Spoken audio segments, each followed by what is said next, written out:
This video will cover the solution guide to problem 44 from chapter 7. A 28-kilogram rock approaches the foot of a hill with a speed of 15 meters per second. This hill slopes upward at a constant angle of 40 degrees above the horizontal. The coefficients of static and kinetic friction between the hill and the rock are 0.75 and 0.2 respectively. Use energy conservation to find the maximum height above the foot of the hill reached by the rock. Will the rock remain at rest at its highest point, or will it slide back down the hill? If the rock does slide back down, find its speed when it returns to the bottom of the hill. To help understand exactly what is happening in each part, we will draw a picture and create a free body diagram. As the problem suggests, we will use conservation of energy to determine how high up the rock will slide before coming to rest. Using the coefficient of static friction, we will determine whether the rock will stay at its final height or if it will slide back down the hill. And then, if it does in fact slide down, we will again use conservation of energy to determine its speed at the foot of the hill. So let's start by finding the maximum sliding height. Drawing a picture of the situation being described will give us a way to visualize what is going on and get a better understanding of what we know by organizing the information we were given. We know that the hill slopes upward at 40 degrees and that when the rock is right at the foot of the hill, it is traveling at 15 meters per second. When the rock reaches its maximum, it will stop moving for a brief moment in time, meaning that the final velocity will be 0. So far we have two unknowns, the height and the rock's displacement up the incline. The problem tells us to use conservation of energy. In this case we have translational kinetic energy, gravitational potential energy, and since there is friction, we need to include the work done by friction to account for any energy lost or gained by the force acting on the rock. Allowing the initial position of the rock to be at xy equals 0, 0, the rock will have 0 gravitational potential energy since the height is 0. We also know that the rock is not moving at all when it reaches its maximum height, so it will have 0 kinetic energy at the top. We know that the work done will be from the frictional force acting on the rock, so let's draw a free body diagram to figure out what the frictional force will be and if it will do positive or negative work. There are 3 forces acting on the rock, the normal force, gravitational force, and the force of friction. Work is defined as the magnitude of the displacement multiplied by the magnitude of the force multiplied by the cosine of the angle between the two vectors. Since the force of friction is anti-parallel to the rock's displacement, the angle between the force and the displacement is 180 degrees, which means the friction will do negative work on the rock. So let's sub in our definition for kinetic energy, potential energy, and the work done by friction into our conservation of energy equation.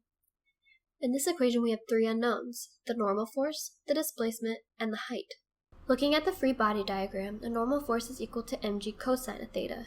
Then, looking at the picture, the displacement is the maximum height divided by the sine of theta. Plugging these expressions in for the normal force and the displacement and rearranging slightly, we find that 1/2 mv initial squared is equal to the coefficient of kinetic friction multiplied by mgh cosine theta divided by sine theta, all added to mgh. The m's will cancel and we can factor out gravity and max height from the right-hand side. We can then solve for h maximum in terms of all known variables. Subbing in the values we were given, we see that the rock was able to slide up the hill to a height of 9.3 meters. When the rock reaches its highest point, there is a possibility it won't slide back down.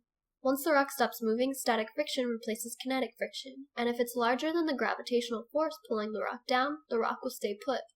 To test whether or not the rock will slide back down the hill, we need to calculate the maximum force of static friction and compare that to the gravitational force component pulling the rock down the incline. The maximum force of static friction is equal to the coefficient of static friction multiplied by the normal force, which we found in the previous part to be mg cosine theta. Subbing in the values given in the problem, the maximum force of static friction is equal to 157.8 newtons. The gravitational force acting down the incline is mg sine theta. Subbing in the values given in the problem, the gravitational force is 176.6 newtons. Because the magnitude of the gravitational force is larger than the frictional force, the net force will be down the incline, resulting in the rock sliding back down the hill. Now that we have established that the rock will in fact slide down the hill, we would like to know how fast it will be moving at the bottom of the hill. How would you expect this final velocity to compare to its initial velocity from part A? Should the rock be moving faster, slower, or at the same speed as it was at the beginning of the problem? We start this part in the same way as we started part A.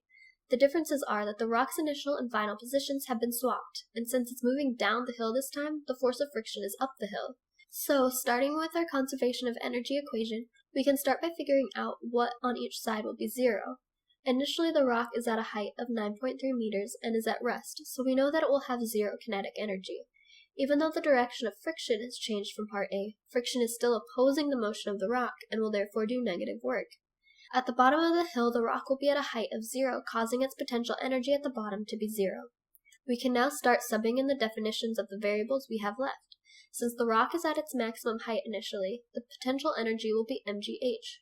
Work done by friction is negative and is equal to the coefficient of kinetic friction multiplied by the normal force, which is equal to mg cosine theta, and then multiplied by the displacement, which is equal to the maximum height divided by the sine of theta.